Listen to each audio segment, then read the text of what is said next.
Stevens Point Area Public School District Board to order for Monday, January 10th, 2022. We will note access to meetings, which is at this point in time, we are meeting virtually. We encourage any individuals in the community who have the need for special accommodations to contact the district, and we will ensure that they will be able to have public access to our meetings, or access to our meeting.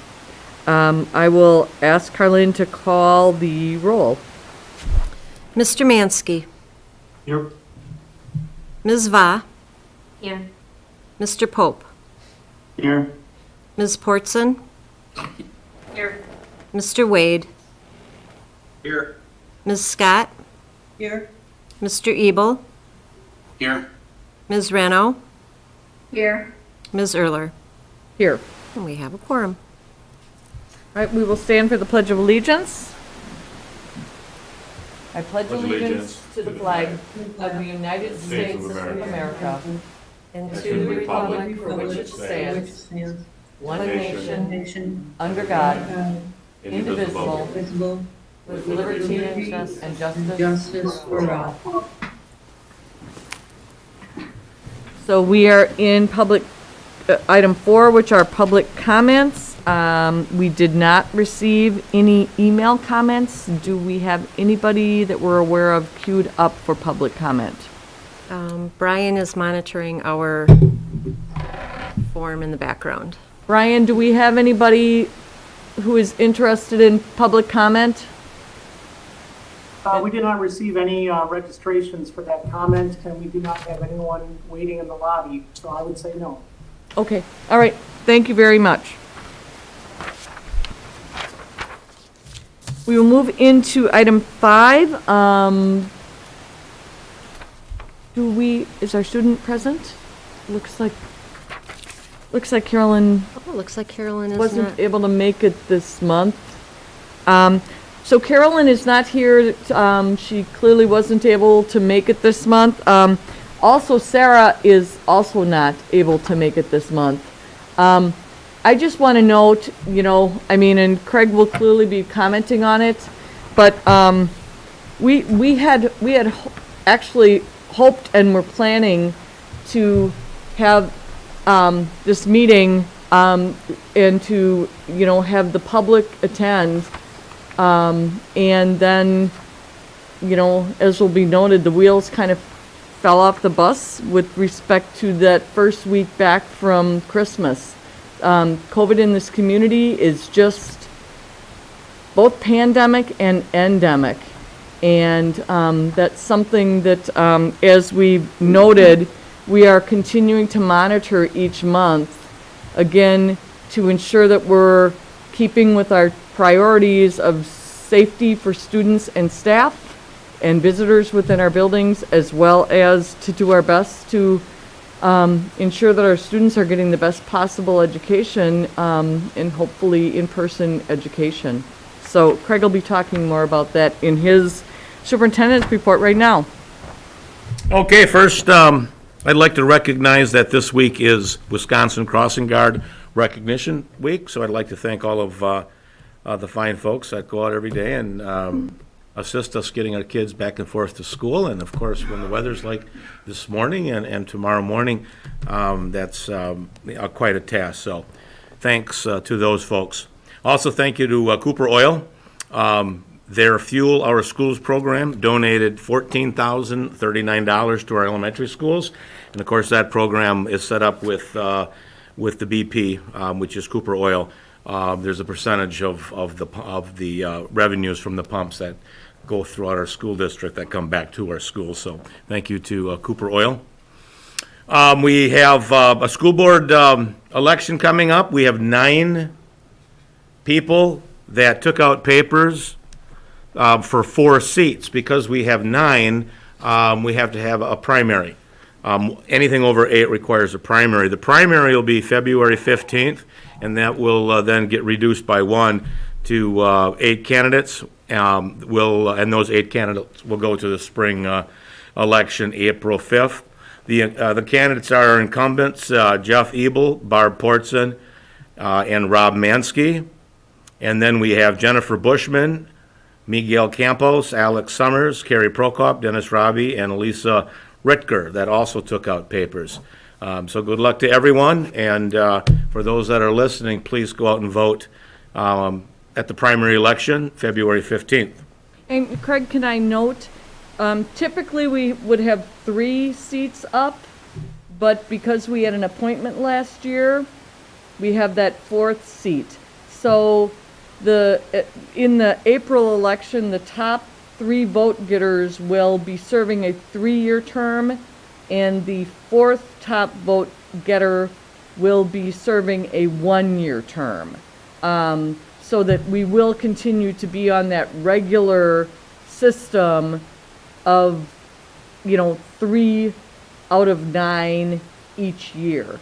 So just again, so the public is aware, 3 of those seats are 3-year terms, and 1 of those seats is a 1-year term. Again, due to the appointment this past year. Thanks for that clarification, Meg.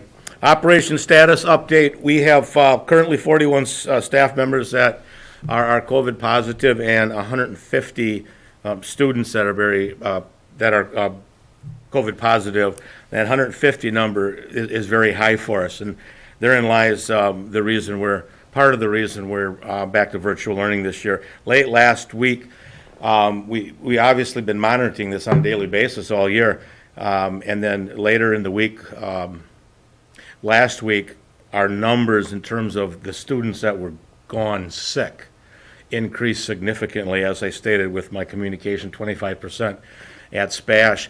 I want to make it clear it's not just COVID. We've got a lot of sickness out there. And so our numbers are, quite frankly, they're going through the roof. We've also been struggling all year, but specific the last couple weeks with staffing. And that has to do with this as much as anything. Where we have staff that are filling for each other, and we're at the point now in some of our larger buildings, our secondary buildings, where we're simply housing a number of students in a study hall, say the auditorium, because we don't have enough substitute teachers, and then we don't have enough staff in-house to cover for those that aren't. So you get to a point at SPASH where I believe last Thursday we had 7 classrooms that didn't have anybody in them. So you've got to take 7 classes and put them in the auditorium, for example, for study hall. You still have to have staff to supervise at a minimum. So we got to a point where we felt it was just best to step back for a week, communicate appropriately, and hopefully this week will clear to some degree, and we can get back next Monday.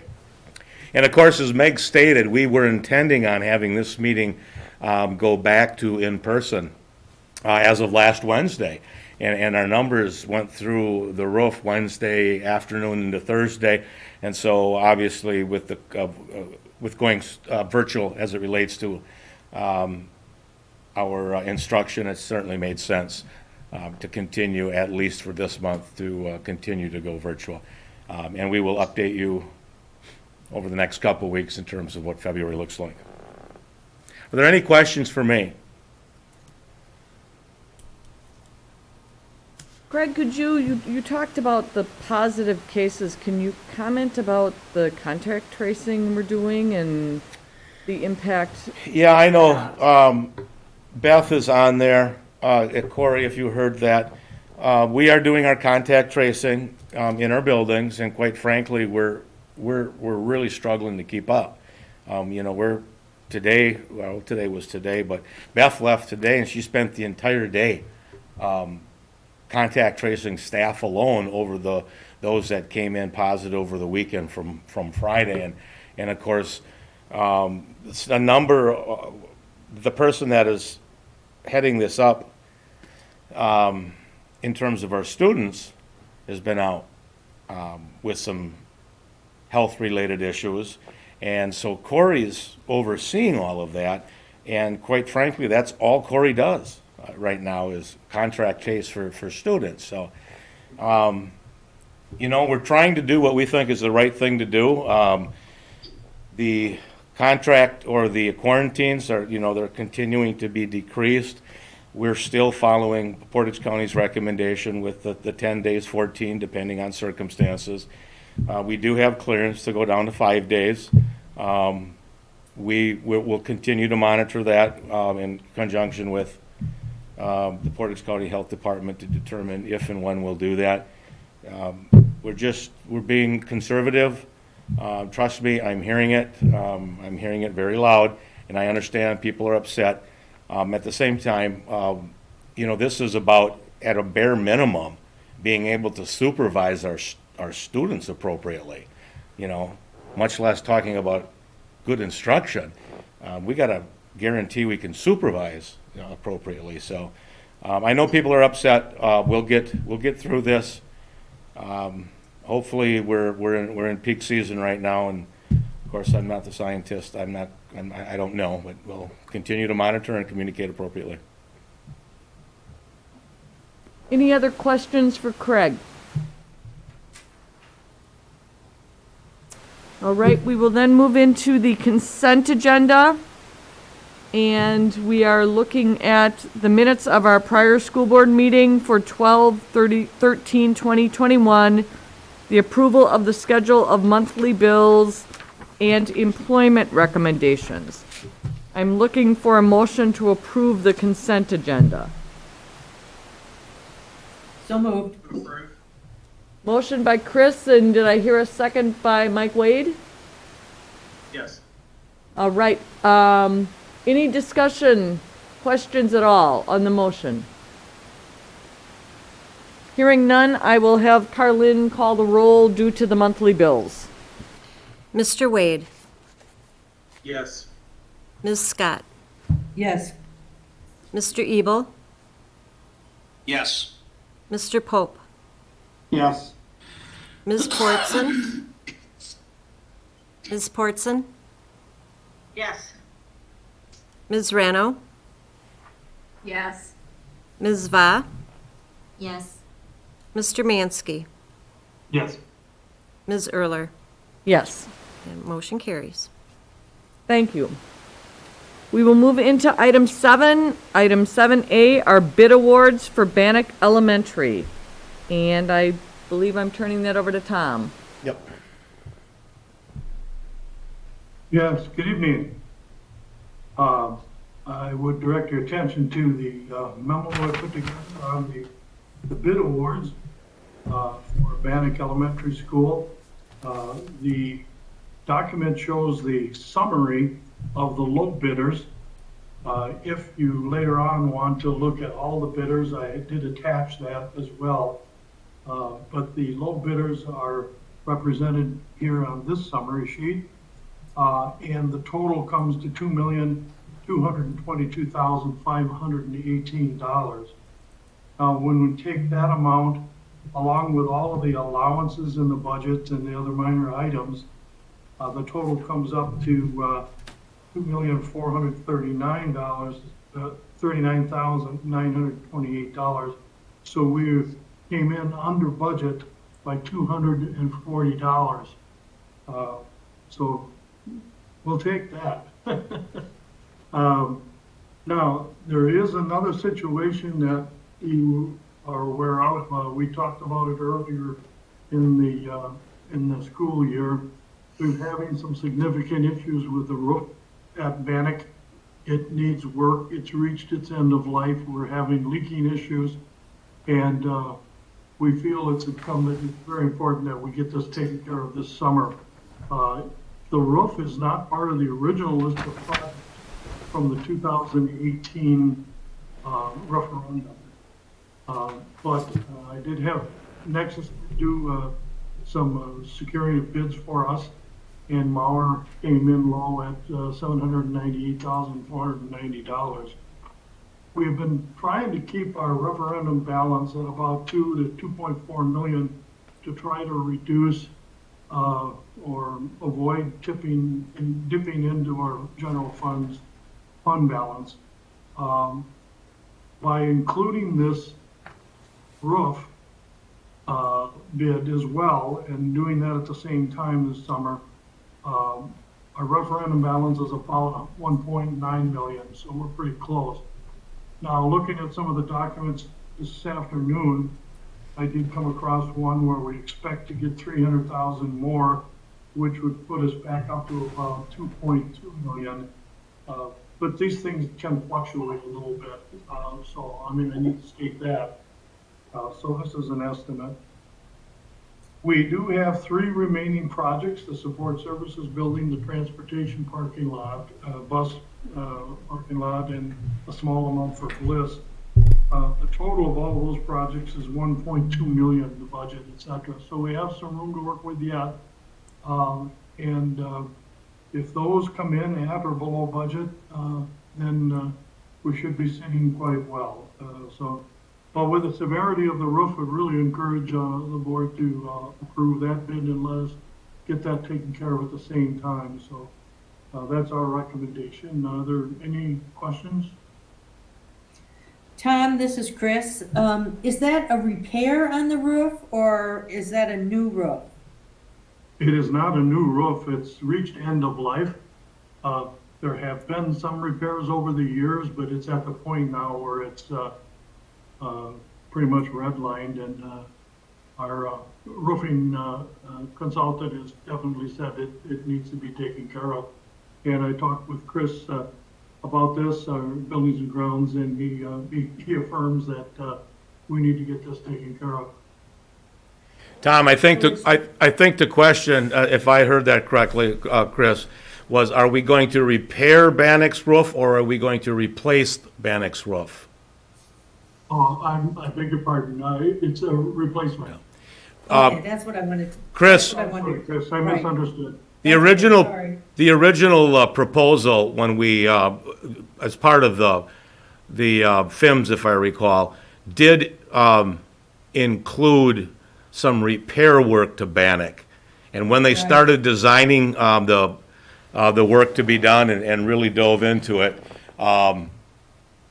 they found out that it's far beyond repair and it needs to be replaced. Okay. Thank you very much. Do any other board members have any questions of Tom with respect to these bids? Hearing none, we're going to be looking for 2 motions. The first motion would be to approve the bids for the Bannock Elementary Bid Package 18 at $2,222,518. Do I have a motion to that effect? So moved. And was that, who was that? Barb. Oh, Barb, thank you, Barb. Do I have a second? Second. That's a second by Chris. So motion by Barb, second by Chris to approve the bids for the Bannock Elementary Bid Package 18 at $2,222,518. Are there any discussion or questions on the motion? Hearing none, all those in favor with aye, say aye. Aye. Any opposed with nay? That motion carries. The second motion would be to approve the roof bid for Bannock Elementary at $798,490. I am looking for that motion. Motion, Mike. Oh, second, Rob. So motion by Mike Wade and second by Rob Mansky. Are there any discussion or questions on that motion to approve the roof bid for Bannock Elementary at $798,490? Tom, this is G. Is that amount for the new roof, are you saying that that wasn't budgeted for, but are you saying we have a cushion that we eventually could still come out okay? Yes. Okay. All right, thank you. So, I want to make sure I'm not guaranteeing that 100% because some of the bids and that still fluctuate, but that's my projection. But that said, Tom, the projects that we have left are smaller projects as well. Okay. So we're, All right, thank you. we had some contingency funding put into that, Yeah. of, about approximately $2 million of these projects were to come out of our fund balance. We knew that going into the referendum. We wanted to limit the dollars, however. So the board committed to taking $2 million from our fund balance if needed. We're still hoping we don't have to do that. And right now, we're right where we think we need to be. Okay, thank you. I would also note that we've seen this throughout kind of the referendum progress. We've had some schools that, everything went, quote, as planned. There were others, such as Roosevelt, where once we got into the project, we recognized that there was a need to do additional work, the same thing vice versa. So on balance, I think what Tom is telling us is we're still on track right now to be able to, even with this roof replacement, we're looking like we will not have to touch that fund balance that we had initially thought we were going to have to, which is incredible news. We had some great bids in those first couple of years, frankly, prior to COVID. So we were very fortunate with the timing of our projects. When we take a look at the reality of then and now. Are there any other questions with respect to the motion?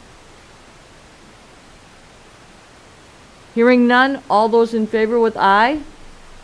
Aye. Aye. Any opposed with nay? That motion carries. We will move into item B, which is our financial summary, the referendum progress report. This is our monthly report of the referendum progress. As of the 3rd of January, we had paid to date $66,980,751. Contracts to date issued are $73,617,393, with the contract balance being $6,636,642. So it's progressing as scheduled. Do any board members have any questions of Tom with respect to that referendum progress report? It's crazy that we're reaching the end. Yeah, it is. In some ways, it seems like yesterday, and Yeah, in some ways, it not seems so like a much. long time ago. All right, we will move into item C then, which is review of the financial statements. I'm going to take that as well tonight. Okay. The financial statements are provided there for you. It's through the end of November, and the budgets are, revenues progressing well. We're about the same place that we were last year this time, about 9.4 to 9.2% respectively. Our expenses are running right on the same schedule line, about 33% roughly in both years. There's a few point differences, but it's not significant. November and the first few days of December are where we hit our low point in cash flow, and we're at 2.4 million at the low point, which roughly is one payroll. So we're still in a situation where we don't need to borrow, but there could come a day when that happens, because costs keep going up, and our revenue from the state is not keeping up with what we need to do. But I wanted to report that to you, so we made it past this year. We do have one thing that could help us. There is legislation out there that's still being considered. I don't know exactly if it's been approved by both houses yet, but there is a statute that will take general aid and apportion it to 4 equal payments over the year. And currently now we receive an unequal share.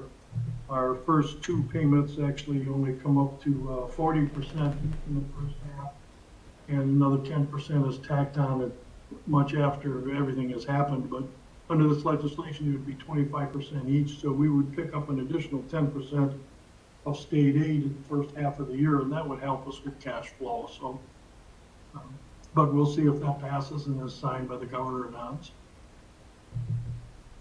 That's all I have to report. Do board members have any questions of Tom with respect to the financial statements? Hearing none, we will move into item 9A, which is the State of Wisconsin School Report Cards. That's me. and Connie, are I'm you with looking- us? I'm with you. Okay. I'm trying to share my screen right now.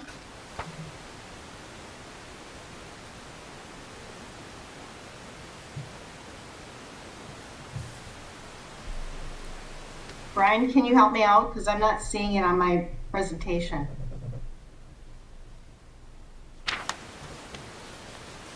It was there for a second.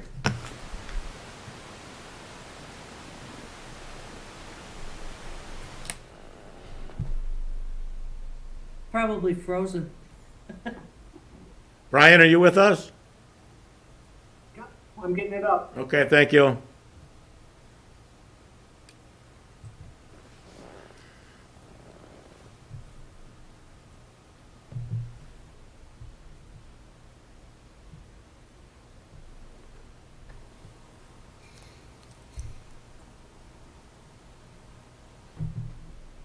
Thanks, Brian. Yep. So the goal tonight is to share where our 2020-21 school district report cards ended up as a district, as individual schools.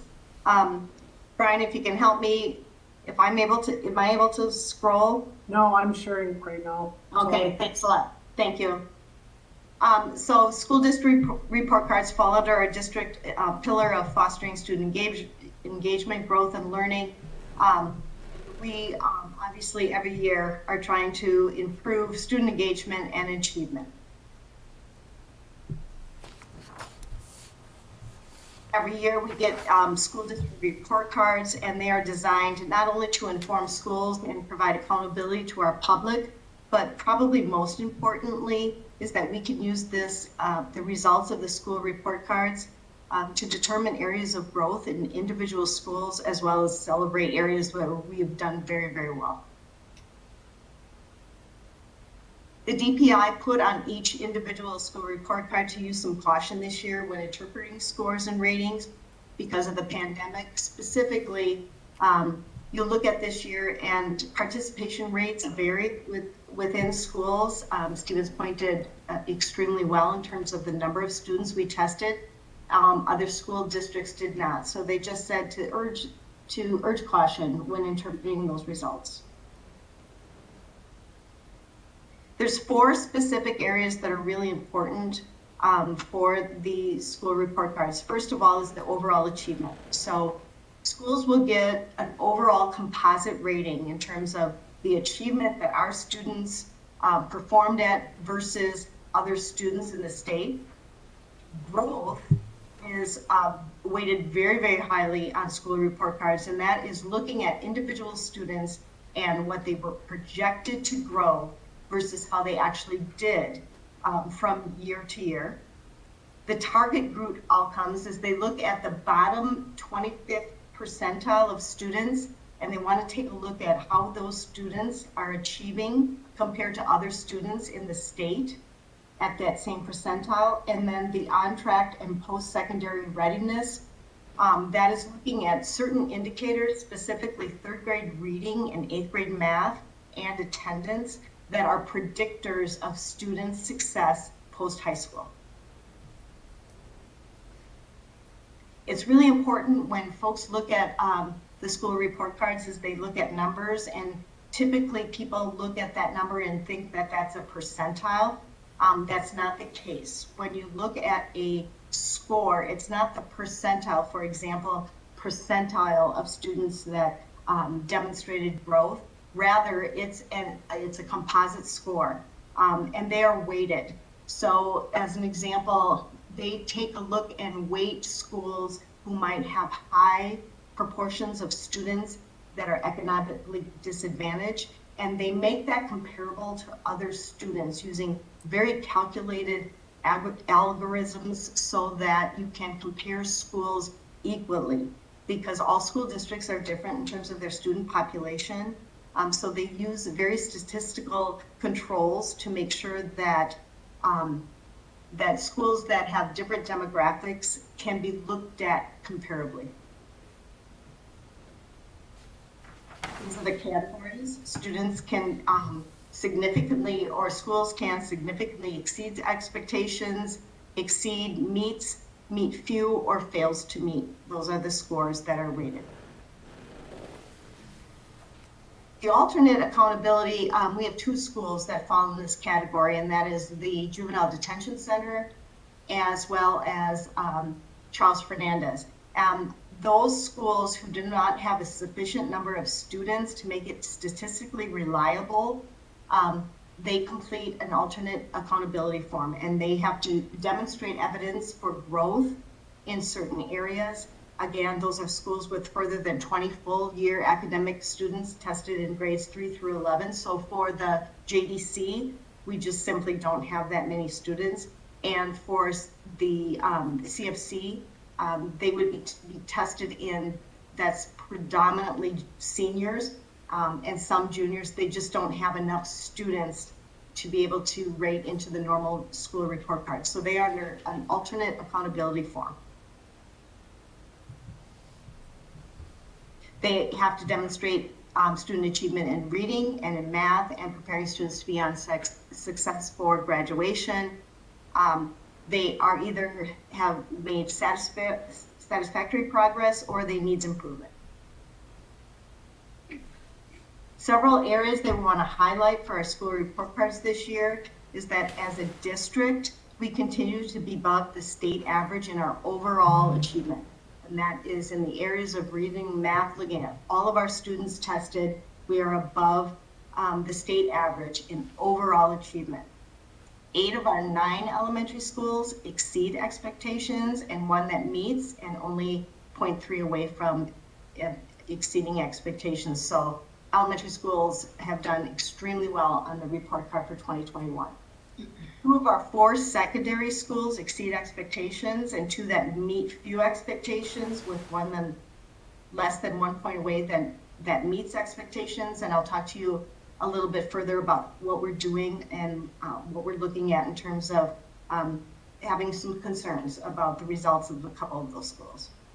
At the elementary level, our scores are better in math than in English. So for elementary, literacy is going to continue to be a focus area. At the secondary level, our math is a continued concern, and I'll talk further later about areas that we are going to be focusing on in the next year.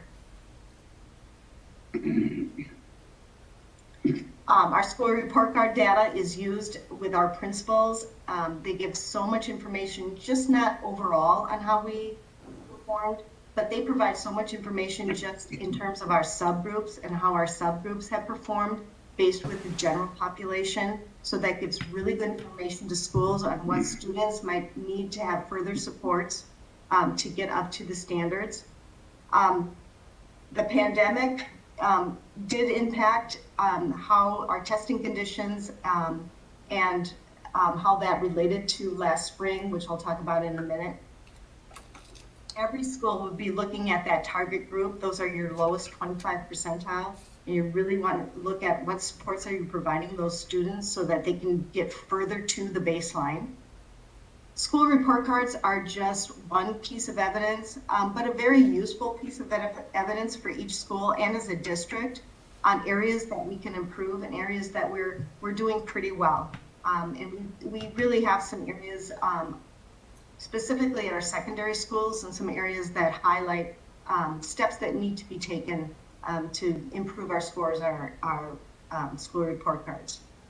Our staff are working really, really hard and continue to do good work, and our principals are taking this data to drive their school improvement efforts.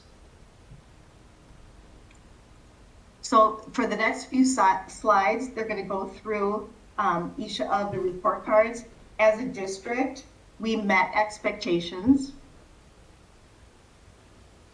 Bannock Elementary exceeded expectations, as did Jefferson.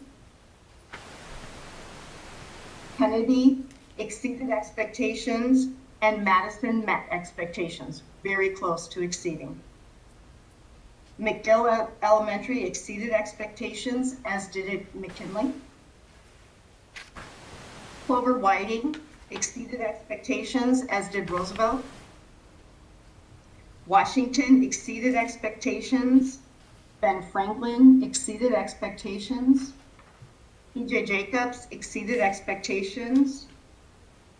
Point of Discovery School meets few expectations.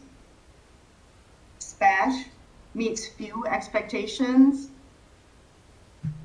CFC made satisfactory progress, and as did our JDC. One of the things that I think it was important for us to point out is our participation rates. And that means these are the percentage of students that did participate in the testing. You will see overall in the state that if we look at other school districts, they can range from 25% of their kids participated in testing to our district that in all cases was at least 90% of participation. So what that means is, given the pandemic, we needed to bring kids in person to test. Our principals and our staff did an amazing job to make sure that we had good participation rates. Not only is that important when you look at comparisons, but when you look at the overall state report card for each school, when you have such high participation rates, that means that data is extremely valid in terms of looking at improvement efforts. If you have a state participation, or if you have a participation rate at 50% or below, it's hard to determine whether the data provided by the school report card is something where you're going to absolutely put your improvement effort in. But our school district did a really, really good job in testing all of our kids despite the pandemic, and at the secondary level when kids were only coming 2 days a week. So our participation rate from, you can see from our elementary schools, very high, from 95, 96, 92 at Washington. Secondary schools, we're all 93. Spash was at 92. Point of Discovery was lower at 79. Which also makes us take a look at that school and to drive some efforts to make sure that when we are testing kids, we have higher participation rates so that that data is really valid. Parents had an option last spring of testing out and opting out, and we had a much higher percentage of parents that did opt out at Point of Discovery other than the other schools, but the reliability factor of our school report cards, given those participation rates, is really important because that data is very valid in terms of streamlining our efforts. So what we're going to do in terms of the elementary, they're going to continue to focus on literacy. They found that was a little bit lower on math. At our secondary level, across the board, we found that we need to do some work in math.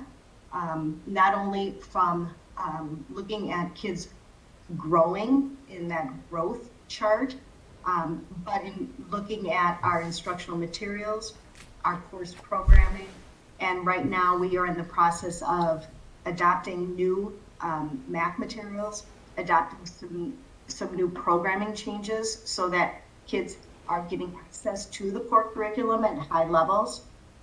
And making some big changes in math based on school report card data. And I'd be happy to answer any questions.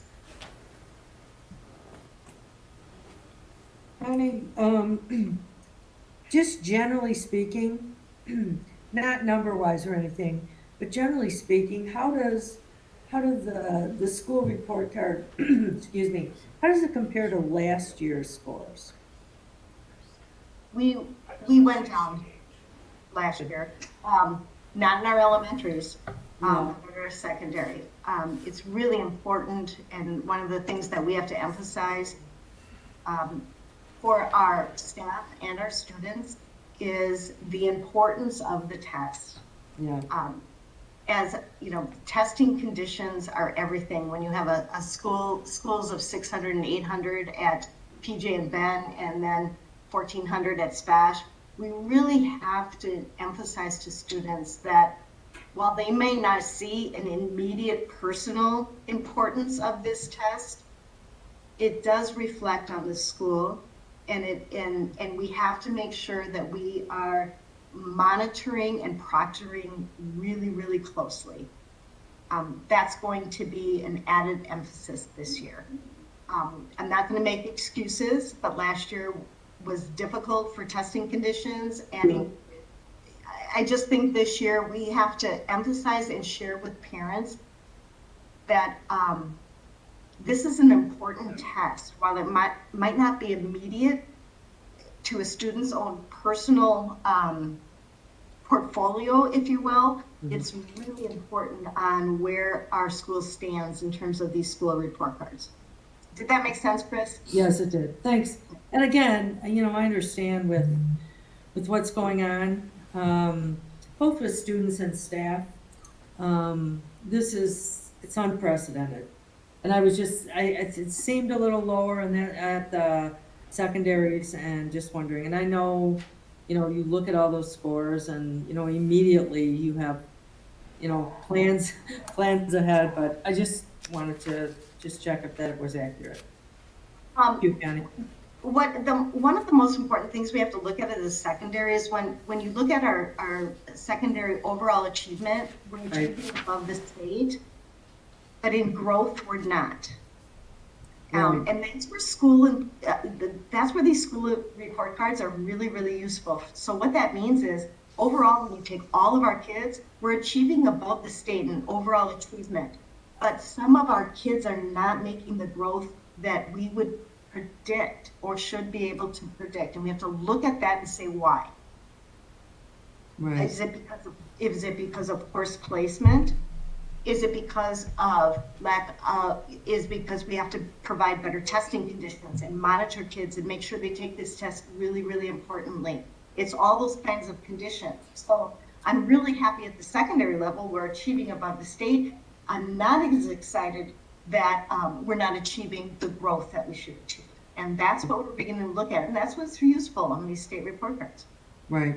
And that's important. The two, you know, that we're achieving above the state, the growth level is really what, you know, the difference in what you're showing, where we should be growing.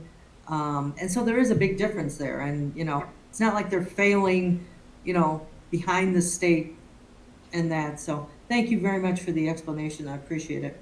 That growth component is a huge part of that composite of that overall score. So when you look at, if our kids are achieving above the state, that means a lot of our kids are doing really, really well. Right. But we have lower kids that are not.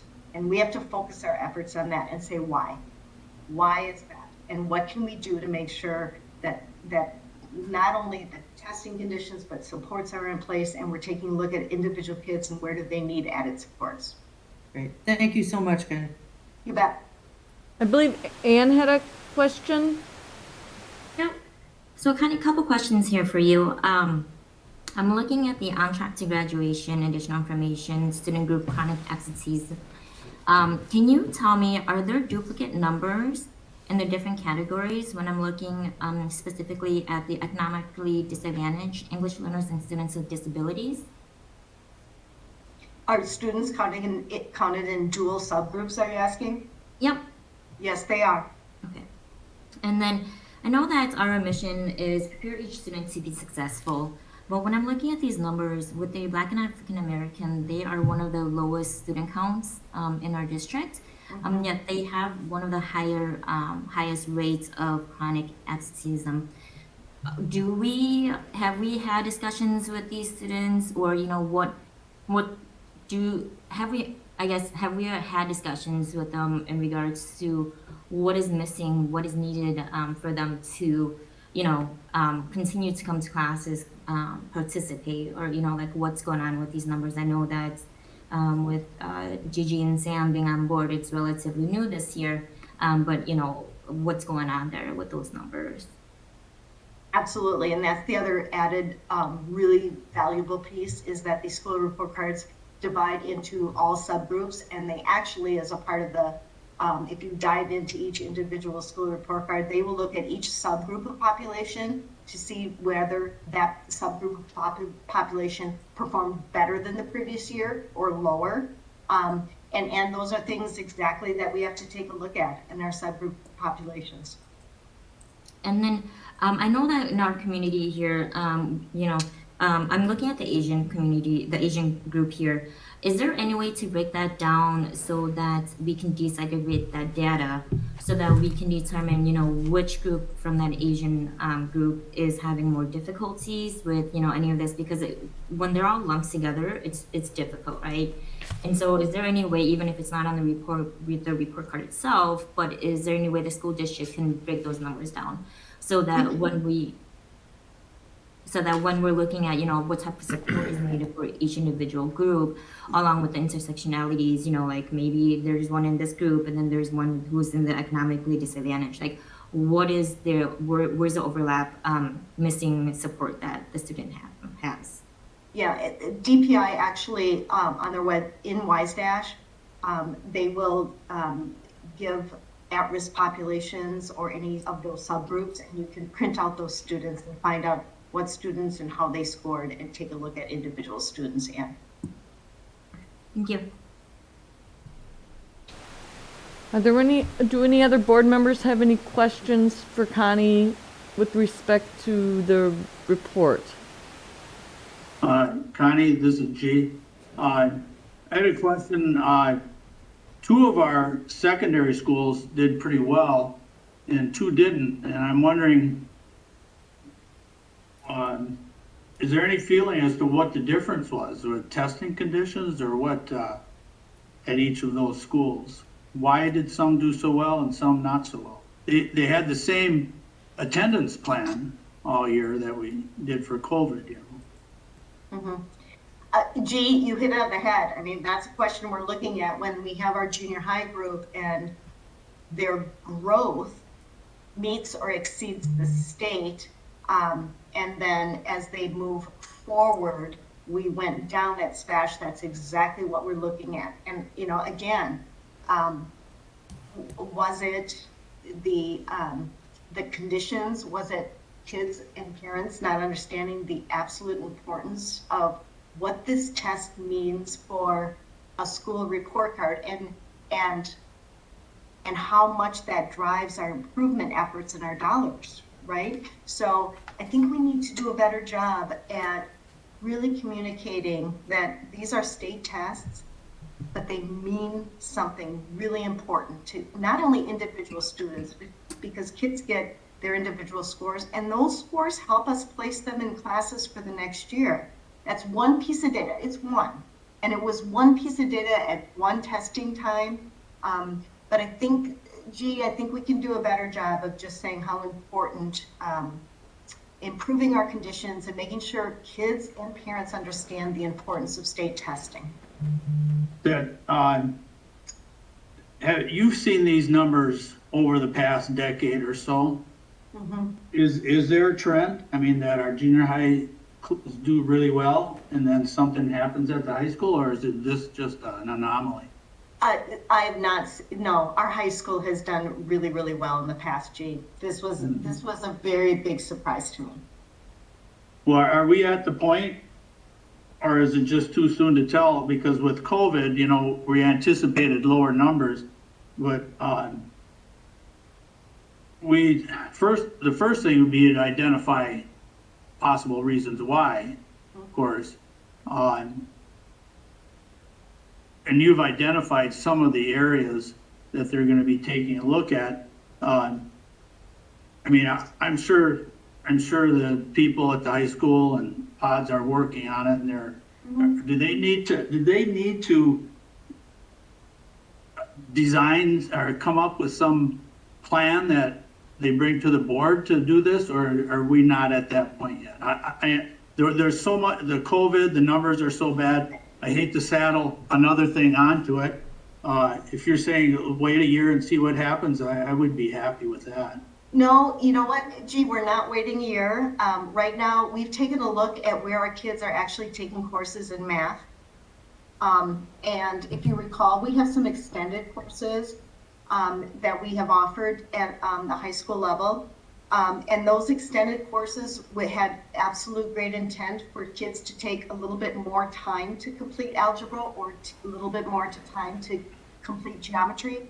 One of the things we've realized is that when we give the kids extended time, they're not getting exposed to some of the stuff that's on this test. So we're taking a look, G, at programming. And putting more kids into the core curriculum versus some of our extended classes. That's just one example of one thing that we're doing in math, and we're taking immediate action in math on doing that. And that is the result of not just the school report card, but the work that our math 712 math teachers have taken a look at and wanted to make some programming changes. So in answer to your question, we are taking some steps. Yes, yep, it could be 1 year. I mean, SPASH has not, in my recollection, ever met few expectations. Yeah, I think there's some other absolutely COVID-related kind of issues. But for an example, on just programming in math, we're taking some steps, not just based on the school report card, although that was added evidence that we needed to take some steps.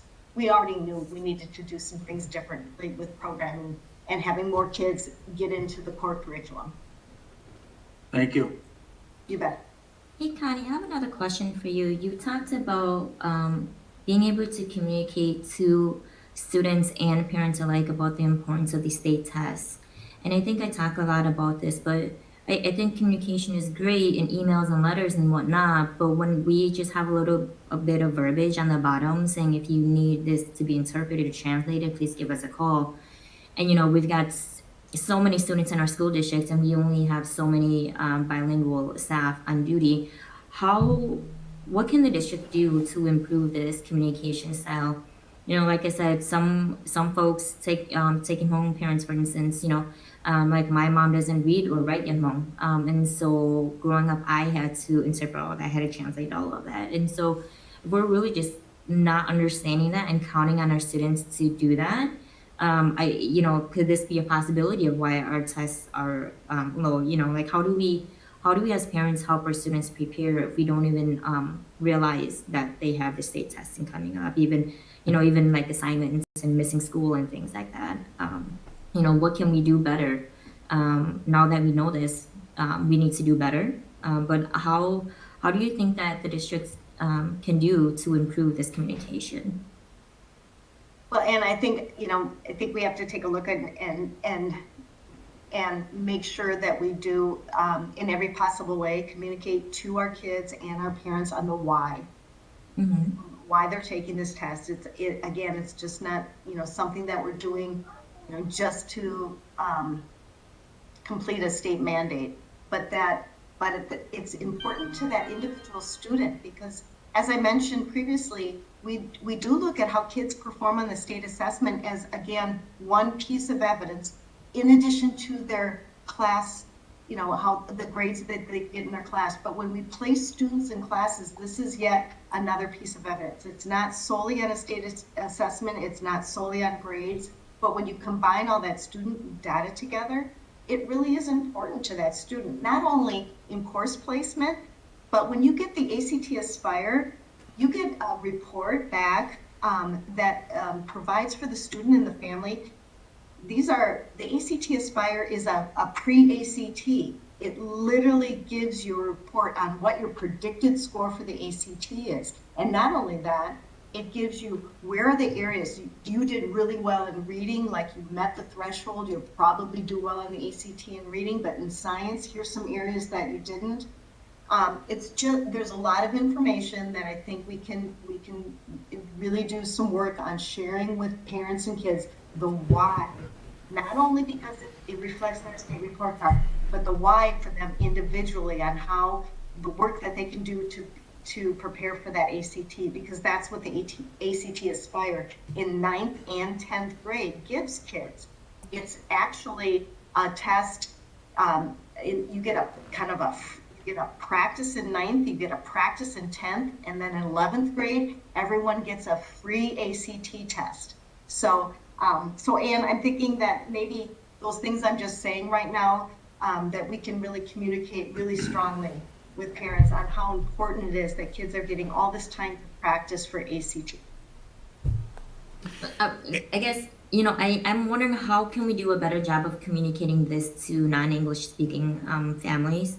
I understand like why the importance, you know, we need to start with the students, but how are we going to communicate this to the families? Because when I'm looking at non-English speaking families, you know, we're going to say this is very important. And then when you don't have a direct translation for words, right? Like we don't have a direct translation for ACT. So we have to explain to them what ACT is to do that.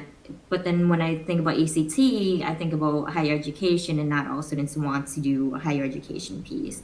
You know, but like how does that also further them in their future? Not necessarily higher education, but, you know, in other things that they want to do. But, you know, my question again is how do we communicate this to non-English speaking families?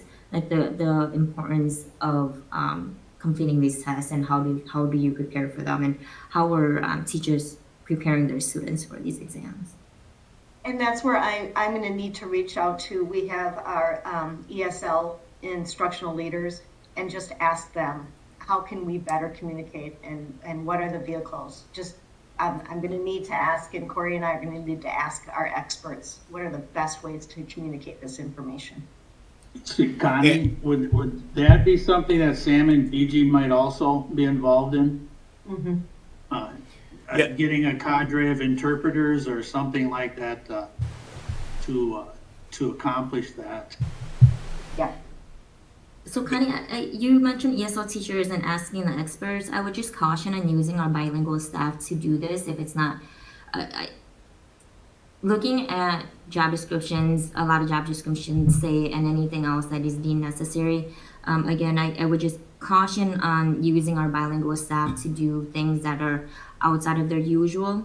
And so I know that we have the parent partner, and I know there's only one parent partner in the district, but I would refer to the parent partner in getting that communication out prior to using, you know, other bilingual staff, because they do also have other duties. Will do. Connie had stated a couple times that we aren't here to make any excuses. We need to do better, and we will do better.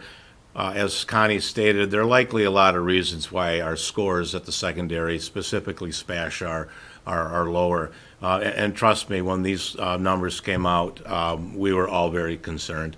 John Vollendorf is also very concerned. All that said, we have a strategic planning process that was to be held last Friday. We had to cancel that because of the issues that we're dealing here as it relates to COVID. I don't see our strategic planning changing a whole lot for a couple reasons. It's a good plan. There's still work to be done in the area of literacy and math. And quite frankly, going on almost the last 2 years now, we haven't been talking about our strategic plan because of COVID. It's really been put on the back burner. And I think what we're seeing a little bit of the damage in terms of not being able to focus on academics. Administratively, all of our departments and all of our buildings and all of our principals created improvement plans, building improvement plans tied directly into our strategic plan. As a leadership team, we then would share that information with each other, and we'd report out on that quarterly throughout the course of the school year. And so I guess what I'm saying is we spent a lot more time talking about academics, reporting on academics internally, and being accountable for academics. We need to get back to that. And again, I'm not making an excuse. We simply need to find ways to continue putting our emphasis back into academic achievement.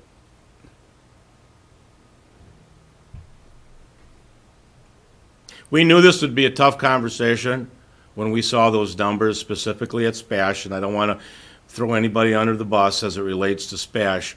We're not used to that in the school district. As Connie says, she's been here for a long time, and as GU asks, is this a trend? No, it's not a trend. But they're the numbers we're dealing with right now.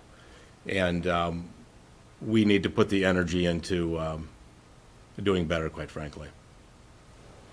If I can mention and emphasize, I know I already said it, but one of the things that I think we should take great pride in is that these numbers are really high in terms of the number of kids that have taken the test. And there are other districts that you could look at school report cards and they might have a 50 or a 60% participation rate. That's hard to make judgments on your school population when only 50 or 60% of the kids took the test. We should take great pride in that we did have in the 90s for most every school that took the test, and yep, areas of improvement. But at least that gives us some really valid data. If our percentage rates at the secondary school were 50 to 60%, it would be hard for me to give the same presentation because you only have half of your kids that tested. It's hard to make judgments if it's only half of the kids. That said, Connie, our growth rate would have been higher too. True. So, like, I agree with Connie. We want a high participation rate so we can learn something as it relates to our curriculum and our growth of our students and what we need to change curriculum wise. Aren't schools supposed to test almost all of their students? I mean, how do schools get by with testing 50 to 60%? Because last year, parents were able to opt out. But they're able to opt out in any year, aren't they? They are, but last year you saw significant numbers of opting out. And gee, that might have been because you might have been at schools where that would have been totally virtual last year, and parents just said, we're not bringing our kids in to test. We haven't brought them in to go to school all year. We're not going to bring them in to test, and we're going to opt out. And thank you for bringing that up. In the past, part of the school report card was if you didn't test at a high percentage rate, your report card had significant loss in that composite score. They waived that last year from the DPI. So there were no benchmarks in terms of you have to have this many kids testing. Connie, you had talked about what SPASH is doing.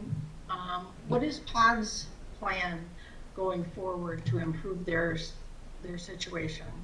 Specifically at PODS, we need to improve our testing participation. They were the lowest. They had 79%. Again, I don't want to say that just means that there were a higher number of parents at PODS that opted out of the test for whatever reason.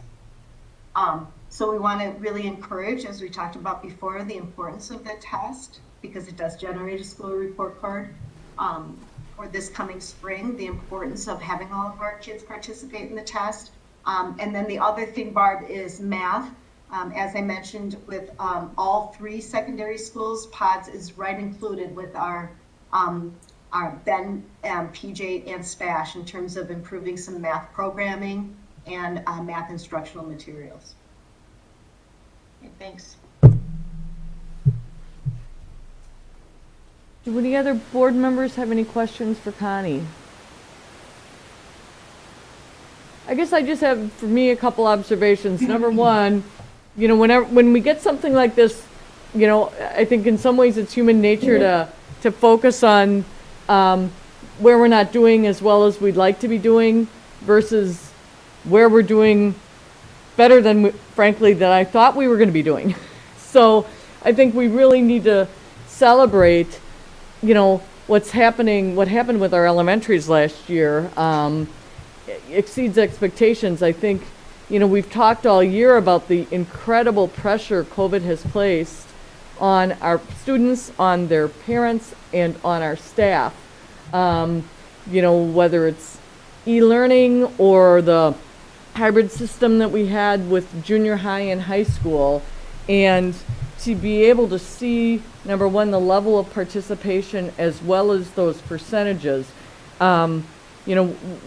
Again, I guess I just want to recognize the incredible efforts that students, parents, and our staff, had to deliver last year in the midst of a lot of chaos and a lot of change, to be able to continue to support kids.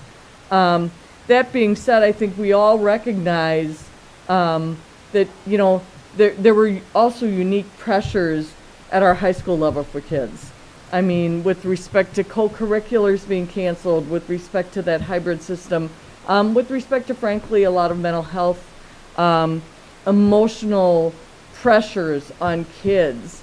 And, this is a year, and I applaud us for, looking at ways that we can ensure that this is an exception and not a norm trend.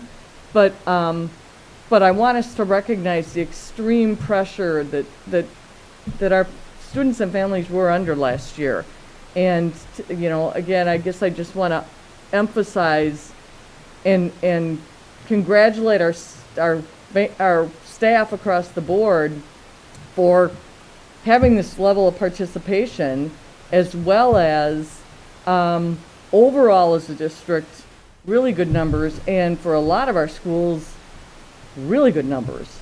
So I think, at the same time we're focused on where we got to put some more effort, and we clearly have improvement, we really have to applaud what this district was able to accomplish last year under the conditions. And again, this year we're facing similar pressures. In fact, in some ways, we're experiencing more pressure. As we I think begin to recognize that COVID may be moving from pandemic to endemic, in the sense that it's going to be with us, and we're gonna have to figure as a school district how to work with it moving forward. So again, I just want to thank everyone on staff for the efforts that they put into creating this, and appreciate all the efforts you're putting into making improvements where the numbers are showing us we need to be making more effort. All right, we will move into item 10, student services, and we are looking at open enrollment space determination for 2022-23 school year. Well, good evening, thank you. Yes, we're already projecting and starting to look at next school year. So every January, by statutes, we come forward to the school board to look at space determinations, not only for regular ed, but as well as our special ed allocations. And in your board packet, you'll see in that some determinations on how we come to the decisions that are sitting in front of you. But yes, it's quite crazy that here we are in January, we're already starting to talk about the 22-23 school year, especially from an enrollment standpoint. What I want to highlight this year is that our regular ed open enrollment has not changed. It is unlimited seats in our birth to 3 to 4 to 5-year-old range, as well as our K-12.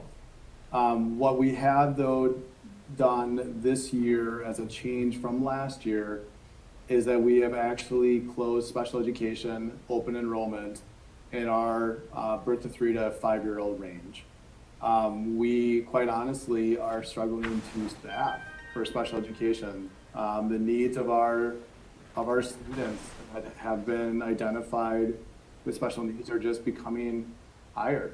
And what we really want to do is be able to focus on those that lay their heads within our school communities. And so we have determined this year that we're opening one spot pods for multi-categorical our Project Search program that we run. We're going to open up 3 multi-categorical spots as well for the 22-23, and that's really because those also have a different enrollment process. There is applications and assessments that go along with those 2 programs, and so we are able to support that. But the rest, we really are struggling, and as you have noticed our staffing, I continue to have some staffing struggles within special education, even as we speak right now, the openings that we're trying to fill. And so that's why the recommended actions are as presented, 22-23 school year, for our open enrollment determinations. Do board members have any questions of Caleb? Hearing none, we are looking for 2 motions. The first motion would be to approve unlimited general education 4K seats and unlimited general education non-resident seats available under open enrollment for the 2022-2023 school year. Do I have that motion? So moved, Judy.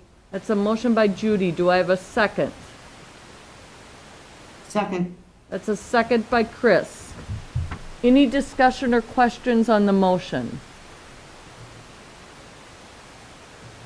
All those in favor with aye? Aye. Aye. Any opposed with nay? That motion passes. The second motion would be to approve 1 multi-categorical all disabilities areas for pods and 3 multi-categorical all disability areas for Project Search available for the 2022-2023 school year. Do I have that motion? So moved. Was that Chris? Yes. Motion by Chris. Do I have a second? Second, Mike. That's a second by Mike. Any discussion or question on the motion? I'm reading the motion here. Is this to hire new staff? Is that what the motion is for? This is to allow students to open enroll, G. Okay, all right. So it would be to allow 1 student to enroll for pods and 3 for Project Search. Okay, With this respect to this motion. all right, thank you. Any additional questions or comments? Hearing none, all those in favor with aye? Aye. Aye. Any opposed with nay? The motion carries. We'll move into item 13, which is the 2022 WASB resolutions. And I guess I'm turning that over to Yeah, Craig. in your packet, you should have the resolutions. This happens each year at the school board convention next week. Mike Wade is our delegate at the assembly. I shared the resolutions with the cabinet and asked them if there are any concerns regarding those, and I believe there weren't any, Carlin. This is simply to give Mike direction. When he goes into the assembly, they'll discuss each resolution, and then they'll actually vote on this. And so typically, the board takes action on giving Mike direction. It would be our recommendation that you adopt the resolutions for Mike to go and vote on next week. You can see there aren't many this year. The other years, there's been just a lot more than that. Typically, they're like a couple dozen. Yeah. So this year, they're just a very small number. And I will let board members know, I did receive an email today, I believe Mike may have as well, that they are allowing remote participation with respect to this delegate vote this year, just because of the reality of COVID in the state, and the number of delegates who may be choosing not to attend in person to the state convention. So are there any questions on any of the resolutions? Hearing none, I would be looking for a motion to approve those 2022 WASB resolutions for Mike to vote on at state convention this year. Move to approve, Jeff. Motion by Jeff, do I have a second? Second. That's a second by Judy. Any discussion or questions on the motion? I do. Looking at this, let me just pull it up here. Resolution 22-06, and well, actually there's a couple of them that I want to talk about. So that one talks about broadening the scope of mental health services eligible for reimbursement. Is there any way that we can discuss about culture-specific mental health for our BIPAC students along with our LGBTQI students? I know that we are doing our best that we can to provide this service in our school, but just from experience, we are lacking a lot of specific mental health care needs. So, and just to clarify, what we're voting on as a board is, Mike, this is not something that we are voting on with respect to our district.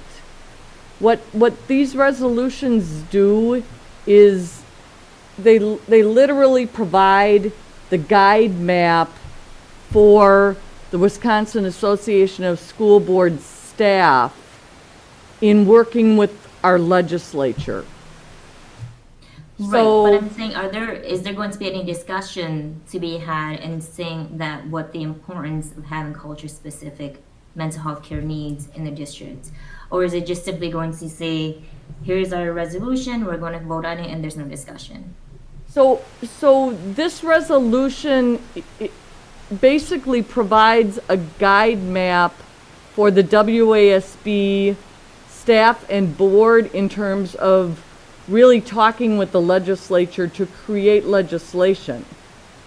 And so they take direction through this guidance each year so that they are aware of what the priorities are from districts across the state. So I guess what I'm saying is, if we as a district, we have our own ability to discuss amongst ourselves as a district.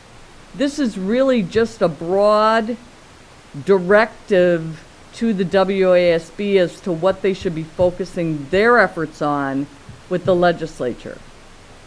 It's not directing our district to do anything in particular. So there's no discussion at all when these resolutions are being voted on during the WASB convention? There is the ability for delegates to stand up and provide input as to why they are supporting or not supporting these particular guidelines. Okay, so what I'm asking is, I understand that we're voting as a district as a whole. We can discuss it amongst ourselves about what us as individual districts are doing. What I'm asking is if it would be possible for our representative to make a comment indicating that, yes, we do support this. However, we also support and understand that there is a lack of culture-specific mental health care that should also be considered. That is not any less important than mainstream mental health services that are already currently being provided by all the districts. That is something that we as a board could choose to do. We could ask Mike to provide that comment. So I do have a question. So this was brought forward by a district. So by saying it was broadening the scope of mental health services eligible for reimbursement, broadening the scope, would that not include all areas, all students? It depends on what lens you're looking at, Chris. So if folks aren't thinking about our disadvantaged students, our LGBTQI students, our students with disabilities, socioeconomic, then no, they're not looking at that. So it really depends on what type of conversation leads into it and who is leading that conversation. But why would they not include those students? Why would they say, because if you look at, they're looking, including licensed mental health social workers, mental health counselors, mental health psychologists, and community mental health coordinators. Wouldn't you think that those professionals would be dealing with the students you're talking about also? And I'm not saying that. Chris, but that what I'm shouldn't saying be- is, you can't have a white counselor provide services to, say, a black student because they don't understand the trauma that they have grown up with. So when I'm talking about culture specific, I'm meaning someone that looks like me, someone who has the same cultural background, or say we have an LGBTQIA plus student. They may not be able to go to just a regular mainstream support system because they don't have that piece of background. Let me tell you for an example, I knew someone who went to a therapist. Great, looks like them and everything, but the therapist flat out said, I don't think you're queer. How does that look like to a student who is identifying as a queer student? But the therapist that they're going to is saying, no, I don't think you're queer. That's what I'm getting at when I say culture specific. So I'm not just talking about black and brown students, I'm talking about all of our students that we have in our district. So, Anne, I guess I'm asking if what you're asking for is to potentially have our district provide input to indicate I think what you're asking is to say that you would like to broaden the scope of mental health service professionals, including the cultural component. Correct. That's Yes, so- I am just saying that it is an important piece to be added in there, that when we are doing this, that we are also considering the cultural aspect of having mental health services in our districts. So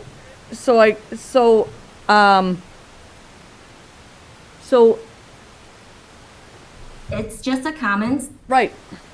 So what I'm saying is when a representative goes there, and because we can have conversations, is to be looking at it from a different lens that includes culture-specific mental health care. That's something that is important and that is a need that is missing from our districts. It's not changing anything. It is it is merely a comment that I would love to see the Stevens Point School District representative bring up. Jeff, you had a hand up? Yes, I do. As I recall, I was a delegate one year, and they do offer or suggest amendments to the resolution. However, first of all, when is this resolution going to be voted on? Is that next week or the following week? It's in, I believe, 2 weeks. Next week. Next week, okay. Basically, what we would have to do between now and then is come up with the language that you want to present, exactly the language, so that they can vote on whether or not to accept it into the resolution. We would have to vote on it as a district, and to allow, again, our delegate to offer that as an amendment.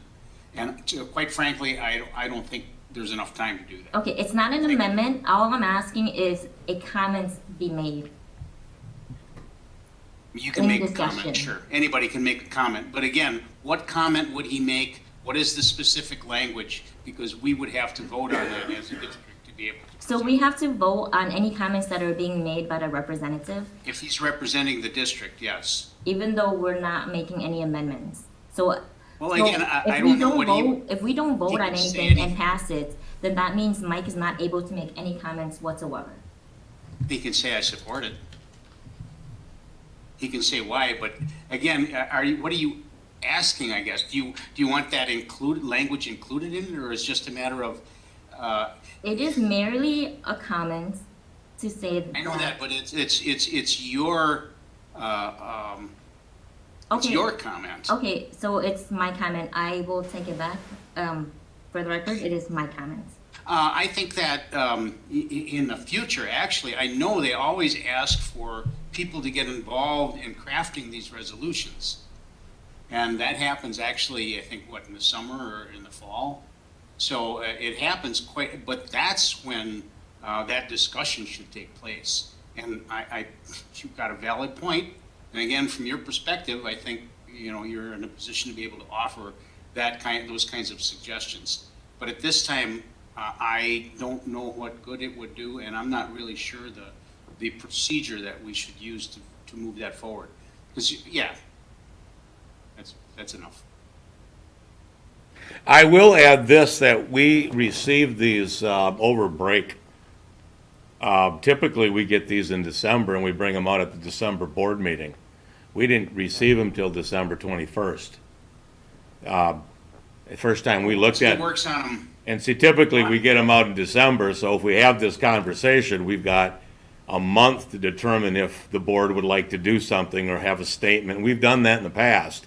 But as to your point, Jeff, we would create the statement, and then the board would vote on that. Right. And I understand and I agree with what you're saying. I'm a little bit concerned that what we're talking about, or this resolution is talking about broadening the scope for being eligible for reimbursement. I don't want to mess with that. We want more reimbursement in the area of mental health. If this conversation did come up and we were concerned and we wanted to make some change, I would ask the board to think about whether or not we really want to put the term cultural specific mental health in there, because that topic alone can be hot, and that could then prevent this possibly from getting voted down, and then the legislators don't spend our lobbyists aren't spending any time working with legislators to get reimbursement for mental health because of that specific issue. Therein lies the conversations when all of this stuff is crafted. And I think, Meg, you've actually sat on the board once to create the language. There's a lot that goes into it. Unfortunately, we didn't have this in time. Unless you're interested in doing something, we'd have to have a special meeting to recreate something. Well, and so Ann, I think, we are very fortunate in that Katrina Shanklin has been very responsive to us as a district. And with something like this, assuming this passes, we definitely would have the ability to reach out to Katrina to work with her so that if legislation is floated through the legislature, that we could address that concern you're raising. If that makes sense? Sure. So that we as a district, again, we would have that ability to be able to provide that information and have that connection with Katrina in terms of legislation, that we then could reach out to the WASB with respect to supporting it. Because your point is well made. It's about that where in the process to ensure that it's actually being included. And in this situation, it could be really working with the legislators to create that bill. I think we could also do this at the local level, get started now. You know, Caleb and his crew could definitely address some of those things right now.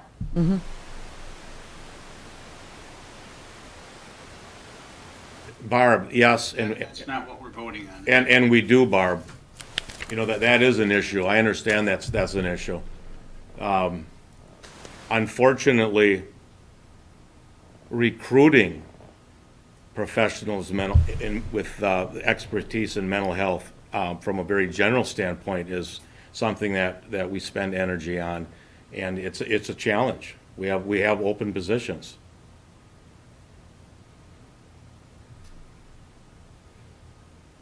So are there any further comments or questions with respect to the motion?